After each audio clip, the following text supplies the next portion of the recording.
So here it is. This is as good as it's going to get. I have spent about a total of 38 hours working on this bathtub. It's been a lot of work, but I think it looks so great.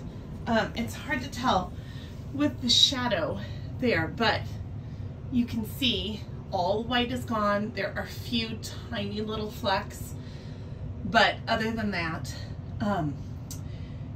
I scrubbed it with a toothbrush for hours to get everything off, but it is done.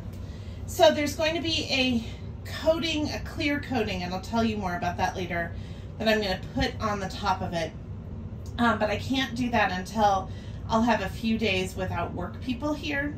And the plumber is actually on the way, and hopefully this wall will be closed up within the next couple of days. So that's where we are on this bathroom project.